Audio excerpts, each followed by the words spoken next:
from the National News Studio, Sri Lanka.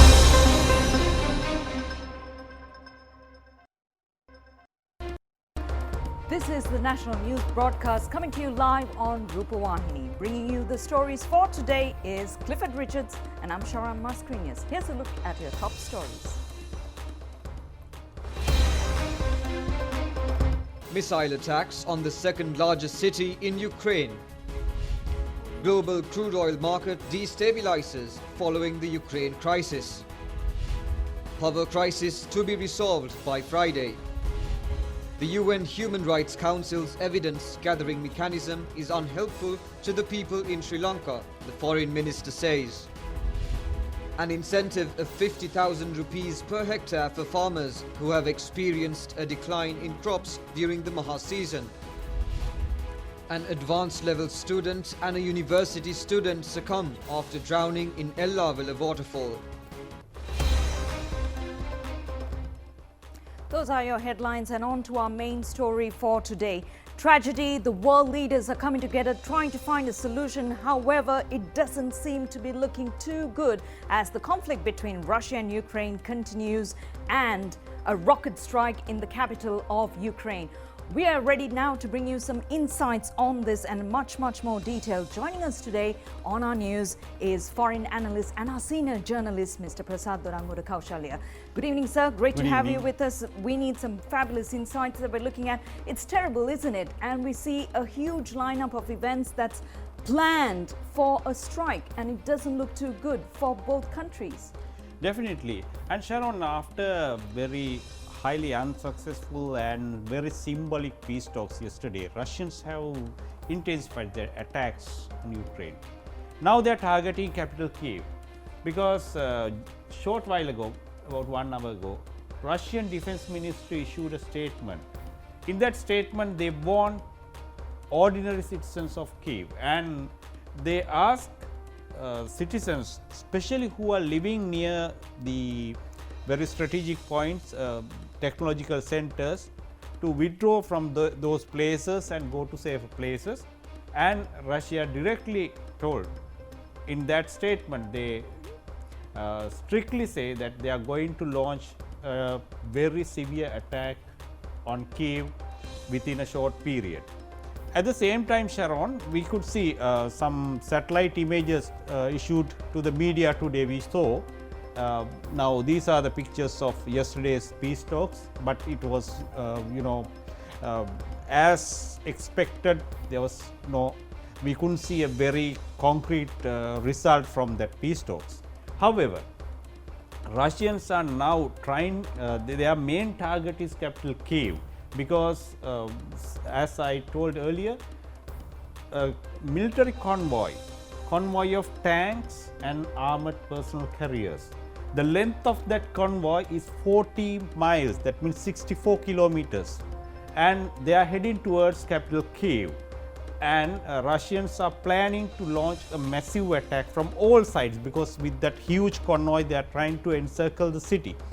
However, the defenses, the Ukrainian forces in the city, they are also fighting back because they have some weapons and they have especially the Javelin missiles got from United States of America. So with those state-of-art weapons, they are also maintaining their defense lines very strictly.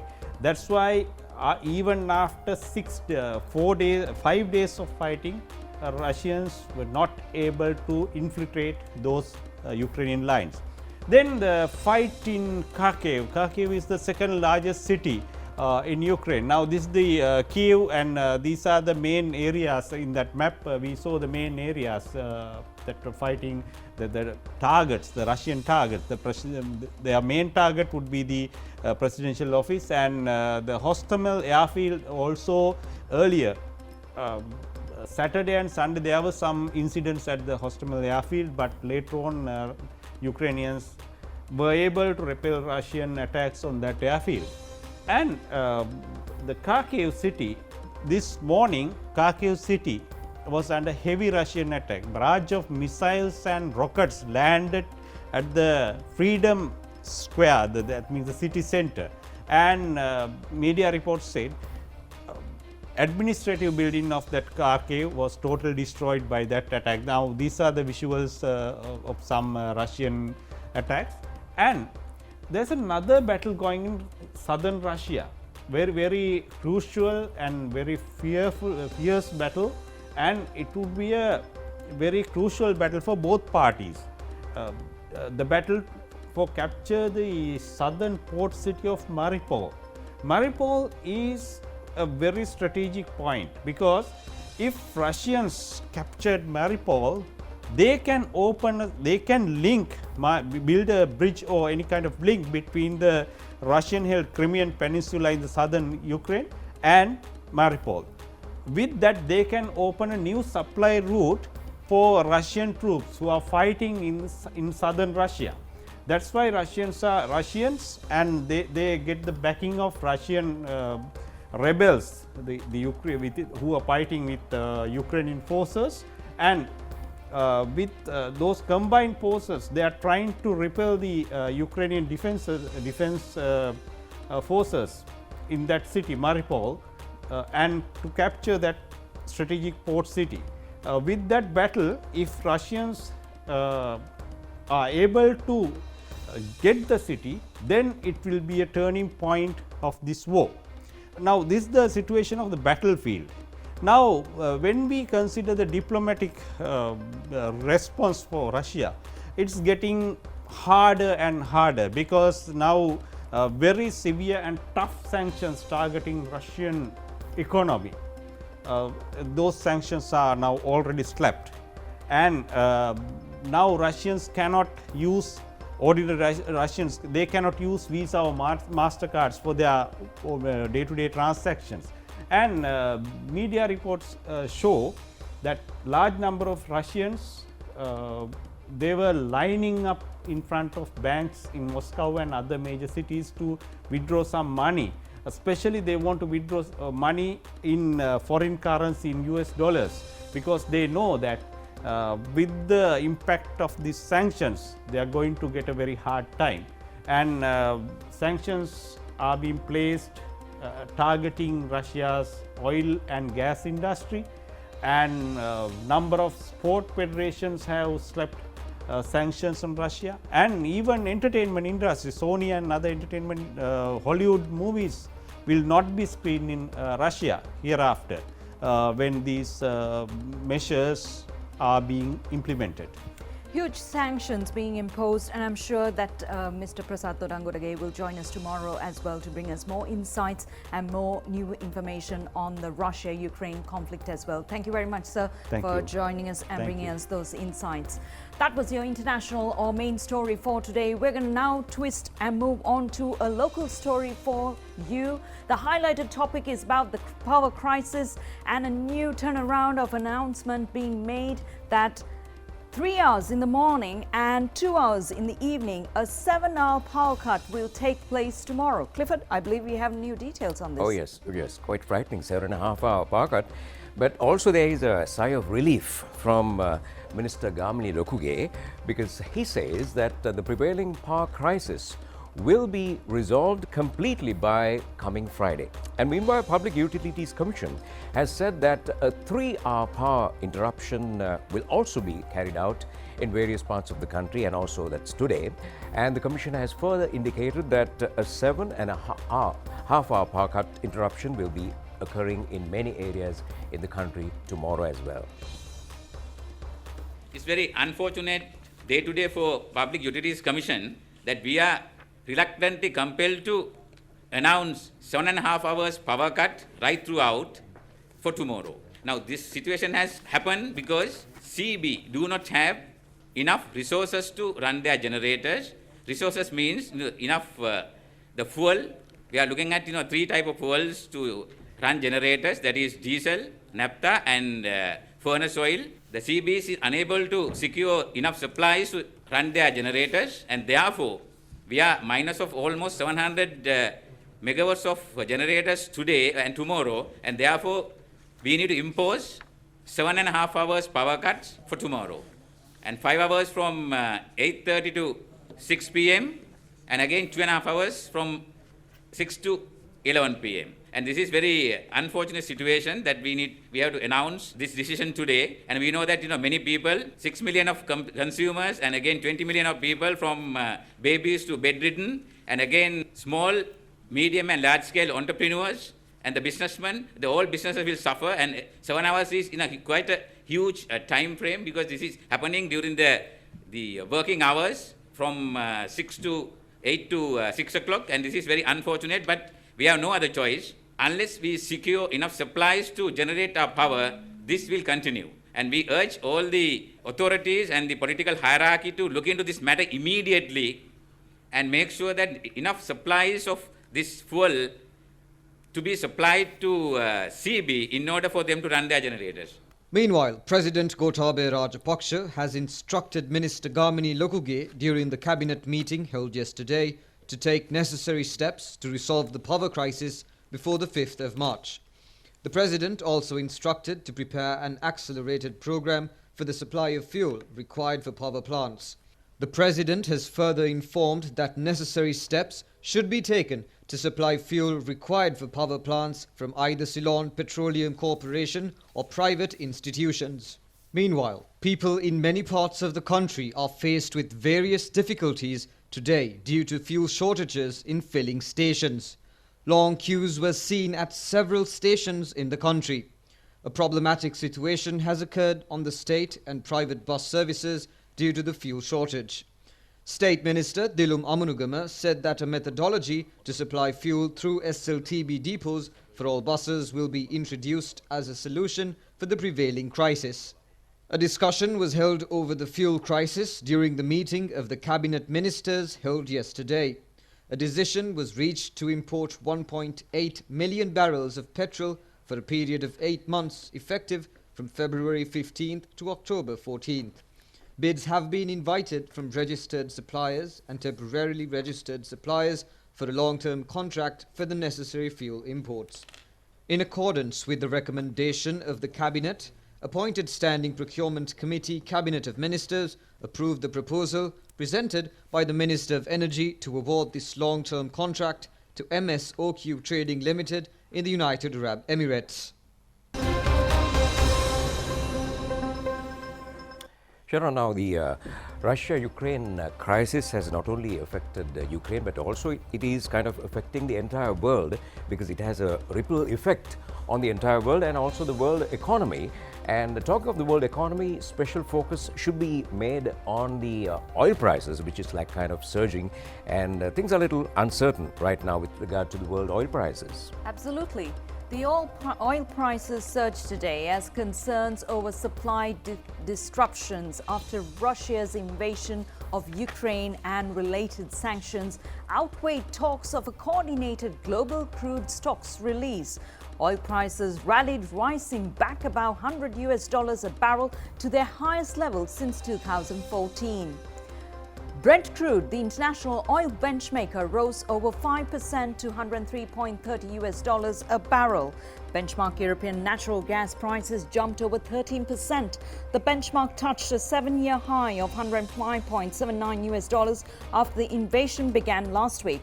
The fragile situation in Ukraine and the financial and energy sanctions against Russia will keep the energy crisis stoked and oil well above $100 per barrel in the near term, and even higher if the conflict escalates further. Major oil and gas companies, including British multinational oil and gas company, also known as BP, and Shell, have announced plans to exit Russia's operations and joint ventures, while Total Energy said it would not invest further capital in its Russian operations. Buyers of Russian oil are facing difficulty over payments and vessel availability due to sanctions, with BP cancelling fuel oil loadings from a Russian Black Sea port. Still, the market mood was helped by the United States and allies discussing a coordinated release of the crude stocks to mitigate supply disruption. That release could reach 60 million to 70 million barrels, media outlets reported. Members of the International Energy Agency began an extraordinary ministerial meeting today, which could lead to coordinated oil stocks release to help cool off oil prices. Meanwhile, Asia's factories sustained a brisk recovery in February amid signs the coronavirus pandemic was having less of an impact on business, implying an uptick in oil demand. The third largest crude oil producer, Russia, which calls its actions in Ukraine a special operation, exports some 4 million to 5 million barrels per day of crude oil and 2 million to 3 million barrels per day of refined products. All right, now we are focusing our attention to the 49th UNHRC sessions, and in fact Minister Professor J.L. Paris says that the evidence gathering mechanism established under 46.1 resolution of the United Nations Human Rights Council is unhelpful to the people of Sri Lanka, he says. And also he further says that this initiative is an unproductive drain of member state resources. The minister made these remarks while addressing the 49th session of the United Nations Human Rights Council in Geneva today. To give the floor to His Excellency Mr. G.L. Paris, Minister for Foreign Relations of Sri Lanka, to address the Council. Thank you. Mr. President, Sri Lanka is an active participant in the multilateral framework to realize the promotion and protection of human rights. Fundamental rights are embodied in our Constitution, progressively advanced through our democratically elected organs of government, and enforced through our independent judiciary. Despite multiple challenges we have faced from terrorism, we have restored peace, security, and the rule of law throughout our country. Our democratic traditions and independent institutions ensure free and fair elections at regular intervals through universal adult franchise. We will further advance the considerable progress we have made in post-conflict recovery and healing. For this, Mr. President, we have put in place domestic institutions for reconciliation, accountability, and social justice. We are today in a period of review of the work of the Council. We reflect on whether the Council has been successful in overcoming the credibility gap that led to the downfall of its predecessor commission. The multilateral architecture for the implementation of human rights was progressively developed in the last decades. Consensus was forged on key principles which we consider sacrosanct, such as that the promotion and protection of human rights should be guided by the principles of impartiality, objectivity, and non-selectivity based on the sovereign equality of member states. In March 2021, the Council voted on Resolution 46/1, which was tabled without the consent of Sri Lanka as a country concerned. The consideration of this matter polarized and politicized this forum in a startling departure from the mandate which the UN General Assembly originally conferred on this Council. Operative Para 6 of this resolution refers to a so-called evidence-gathering mechanism, a measure that was strongly opposed by a number of countries. Such initiatives create disharmony both in the domestic and in the international arenas. It creates obstacles to reconciliation efforts, breeds hatred by reopening past wounds, and polarizes society. Mr. President, member states have mandated this Council and its Secretariat with a truly extensive array of helpful working methods to assist governments in the promotion and protection of human rights. Sri Lanka has participated actively and constructively in those aspects of the Council's work that have been productive and beneficial, and which have helped to ensure that our people live safer, longer, and more dignified lives. We reject, however, those that are punitive, politicized, divisive, unhelpful, and initiated due to extraneous reasons. Mr. President, as elsewhere in the world, we endeavor to strike a just balance between human rights and national security when dealing with terrorism. Sri Lanka is convinced that counter-terrorism legislation must secure and protect the rights of persons subject to investigation, detention, and trial, and must not restrict democratic freedoms such as the freedom of expression. With these objectives in view, I recently presented a bill in the Parliament of Sri Lanka which is an initial step in amending the Prevention of Terrorism Act 43 years after it was promulgated, we take particular objection to the use of voluntary funding, which has the necessary consequence of undermining objectivity and detachment. Against this background, Sri Lanka once again reiterates its view that the evidence gathering mechanism established under Operative Para 6 of Resolution 46/1 is unhelpful to the people of Sri Lanka, will polarize Sri Lankan society and adversely affect economic development, peace and harmony in my country at a challenging time. It is an unproductive drain on member state resources at a time of severe financial shortfalls across the entire multilateral system, including the High Commissioner's Office.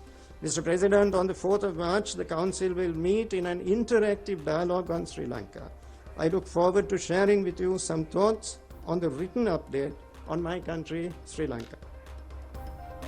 You're watching the news on Rupavahini, and here's more local stories for you. Today is a special day for all our Hindu devotees, and from all of us here, we'd like to wish all our Hindu devotees Maha Shivaratri day. May the good Lord bless you and protect you. Now, on that story, we move on to the detail. Hindu devotees across the world celebrate Maha Shivaratri day today. Special religious activities and rites were held throughout the day at Kovils dedicated to Lord Shiva to mark Maha Shivaratri.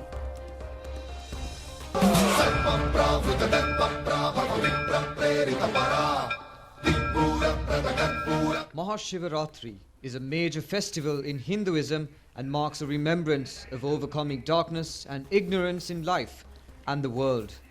Maha Shivaratri is considered as the day when God Shiva made both God Brahma and God Vishnu realize over his superiority. During the Maha Shivaratri period, devotees commence fasting while spending the night in Kovils dedicated to God Shiva. Accordingly, special pujas take place at Naguleswaram, Munneswaram, Koneswaram and Kediswaram Kovils dedicated for Lord Shiva. Issuing a spiritual message marking the Maha Shivaratri day, President Gotabaya Rajapaksa extends his wishes for a blessed Maha Shivaratri to all the devotees, in which the spiritual healing, fertility and inspirations fulfill the aspirations of all. The deliverance of all from torment is a divine wish that goes beyond humanity. The message further indicates that it is the hope of everyone that the spiritual strength gained at Maha Shivaratri by chanting prayers, fasting and meditating to worship Lord Shiva will invoke blessings to overcome the challenges faced by the entire society. The President further pointed out that the spiritual message of Maha Shivaratri would further strengthen solidarity among each other. Prime Minister Mahinda Rajapaksa also extended his wishes for all Hindu devotees who celebrate Maha Shivaratri day with utmost devotion and engaging in fasting while evoking their supreme deity. Issuing a spiritual message, the Prime Minister has said that an opportunity has risen to create a virtuous future for the country with the cooperation among various ethnicities and religions. The Prime Minister in his message has said that he believes the Maha Shivaratri day fasting is of much importance to prioritize the aspirations for a strong future. Opposition leader Sajit Premadasa says Maha Shivaratri day is an important religious day for Hindu devotees, as Vesak festival is for Buddhist devotees. The opposition leader extended his wishes for a meaningful Maha Shivaratri day for all Hindu devotees in the country. Moving on with more local stories, and we have now agriculture-related news item. Minister Mahindanand Alutgamage says that the Cabinet of Ministers has reached a decision to provide an incentive of 50,000 rupees per hectare. That's among the farmers who have sustained a decline in crops during the Maha season. He said that the relevant incentive will be distributed from next week onwards. Minister Mahindananda Alutgamage said that the ministry was unable to supply organic fertilizer in time as the farmers were not informed properly over the program. Therefore, he added that the production of the farmers met with a decline. He said the government then reached a decision that they will not allow farmers to be treated unfairly and would compensate for any decline in production. Accordingly, he said that the Cabinet of Ministers reached a decision yesterday to pay a compensation to the farmers for the damage caused to their crops during the Maha season. The minister added that a payment of 50,000 rupees per hectare as an incentive will be given for the 1.1 million farmers who engaged in cultivations in the last Maha season from next week. He said that the government will purchase 1 kilogram of paddy for 92 to 95 rupees. The Cabinet of Ministers has approved the resolution to remit the required funds to the Department of Agrarian Development for the methodology to pay evaluation incentive allowance for those utilizing green agricultural inputs during the Maha season of 2021 to 2022. Minister Mahindananda Alutgamage furnished the relevant resolution. Accordingly, an incentive payment of 25 rupees per kilogram of paddy will be extended within a maximum of 5-acre agricultural area. The Cabinet of Ministers granted approval to the proposal furnished by Minister Vimal Veeravansha to re-initiate the production work of the Ambilipitiya paper mill belonging to the National Paper Company Limited under public-private partnership methodology. Well, Sharon, people world over, in fact, has commended the government of Sri Lanka. That's because the way they faced the corona situation, and also how the government has been able to very successfully overcome the challenge, not fully, but still to a great extent. And talking of the COVID situation, we are concerned about the guidelines, health guidelines, and good news is that we have a kind of a very good restriction of health guidelines. That's right. Director General of Health Services has issued a new health guidelines over the mitigation of the spread of the COVID-19. Accordingly, several restrictions have been eased under the new health guidelines. Accordingly, the Health Ministry has taken steps to relax restrictions imposed on the restaurants, shopping complexes, shops, financial institutions, higher educational institutions, cinemas, fitness centers, sporting activities, funerals, factories, tuition classes, as well as conducting of examinations. Therefore, people will have to be responsible in their behavior when engaging in relevant activities while adhering to health guidelines. Health authorities in respective zones will extend instructions over the conducting of weekly fairs and other open and mobile trading activities. The restrictions for private gatherings, weddings and exhibitions will remain effective with a maximum of 75% of the usual capacity. Meanwhile, persons arriving from overseas following 2 weeks after fully vaccination are no longer subjected to PCR or rapid antigen tests with effect from tomorrow.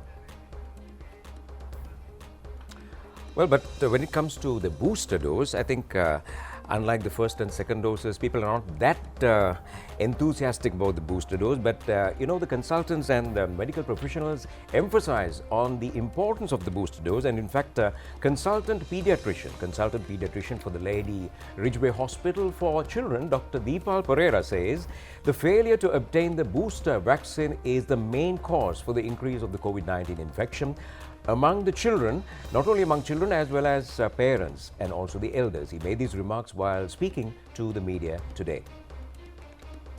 We checked in the Lady Ridgeway Hospital last few weeks. The number of the COVID still remaining the same. Problem is, majority of the children, patients, parents have not taken the booster dose of the vaccine. Out of 30 patients I examined yesterday, their mothers and the fathers have not taken the booster dose. Out of 30, 15 have not taken the booster dose. So we are going to start the school soon. If we start the school without getting our booster dose, adults can spread the vaccine to the children, and again the schools will be closed and another epidemic will come. So better to get the vaccine soon. If we get the vaccine, we can minimize the number of the COVID patients, especially in the children. And we can minimize the hospital admissions. We can minimize the complications of COVID, and we can minimize the death due to COVID. So I ask all the parents and all the adults to get the booster dose. If we don't get the booster dose, we will get the disease and we will be acting as carriers to COVID, and we will spread the disease to our children and elderly people living in our houses. If the children or the elderly people will get the disease, there is a risk of getting complications and deaths. So I appeal to the community, don't go behind the myths and try to get the booster dose and prevent the disease spreading in Sri Lanka, and we will be able to start our schools and normalize our country. Well, that's your responsibility to safeguard yourself and also to safeguard people around you. Moving on with more stories, Russia says steps can be taken to provide knowledge on the latest technology for the Sri Lankan students at the Moscow Technological Institute. Well, Deputy Minister of Industries and Trade Affairs in Russia, Alexei V. Brudev, made these remarks when he called on Minister Bandula Gunawardena. Well, Russian Deputy Minister during the meeting said that Sri Lanka has become a destination for Russian tourists. Discussions were held over the possible development of trade relations between Russia and Sri Lanka. Minister Bandula Gunawardena said that the government seeks the assistance from Russia to allow advanced level students in the country to study technology subject. He also said that the Ministry of Trade is taking steps to establish a green university in Sri Lanka and requested for the assistance from Russia for this initiative. Minister Gunawardena directed the attention of the Russian Deputy Minister over the possibility to access the Russian market through the production of diversification. The Russian ambassador was also present on this occasion. Now to bring you some positive news on hybrid coconut plants, Minister Dr. Ramesh Patirana says that hybrid coconut plants will be distributed to each home gardens within the next 3 years. The minister made these remarks while taking part in an inauguration ceremony held over the production of hybrid coconut plants. The inauguration ceremony was held at the Coconut Research Centre in Midania. Minister Chamal Rajapaksa was also present at this occasion. The objective of the government is to increase the production of hybrid coconut plants, which is at 200,000 plants a year to 2 million.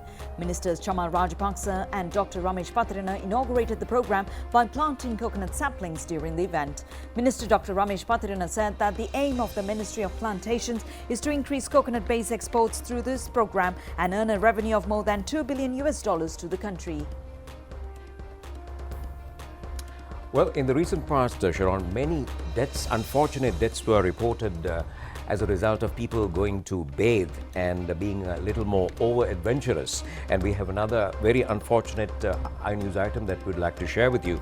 2 individuals have drowned after a group of youth who had bathed in the Ellavala waterfall in Vallavai this afternoon. And the deceased have been identified as an advanced level student and a university student. Well, the group of 7 youth had arrived in the Ellavala waterfall for sightseeing, and they had bathed in the waterfall. Reports have indicated that 2 individuals had suddenly disappeared into the waterfall while bathing. The deceased have been identified as a 21-year-old and a 22-year-old resident of Akkarepattu area. 22-year-old is a university student, while the other has recently sat for the advanced level examination. You're watching the news on Rupavahini, and we now bring you local news in brief.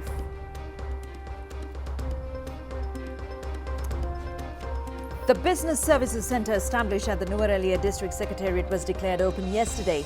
The project was initiated under the Enterprise Joint Rural Development Programme of the European Union. State Minister Shayan Semasinghe and President of the Representative Board of Sri Lanka and Maldives of the European Union, Dennis Chaibi, were present at this occasion. A beach cleaning program at the Mount Lavinia coastal line was held under the theme Upan Bimata Obage Yutukam Itukaramu and Sayura Rakina Verala Surakina. It was organised by the Welfare Division of the Lanka Electricity Company. Well, are you a stage play fan? Stage plays selected for the final round of the State Drama Festival 2021 are being staged at present. Well, the festival taking place at the Elphinstone Hall will be concluded on the 6th. Well, Pitastharaya, the drama directed by Praneeth Chanaka Murumuri, was showcased yesterday. Preme Nagare, directed by Asanka Gurusingha, was staged today. The Stage Drama Festival, organized by the Ministry of Buddhisasana, Religious and Cultural Affairs, and the Department of Cultural Affairs, together with the State Advisory Board of Sri Lanka and the Drama and Arts Council of Sri Lanka. Media sponsor is the National Television.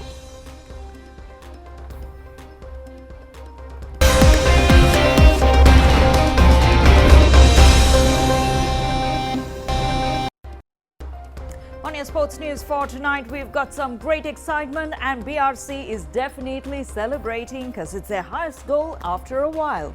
Well, before we get to the item, how about a game of hockey in an artificial hockey turf? Sounds exciting. Well, as you said, Sharon, BRC club clinched victory in a match played in the Inter-Club Hockey League organized by the Sri Lanka Hockey Federation, and the match was played at the Colombo Artificial Hockey Turf. Well, the BRC played against Panadura Star Club. The BRC club managed to win the match 11-0. This is the record for the highest number of goals scored by a team in the Inter-Club Hockey League.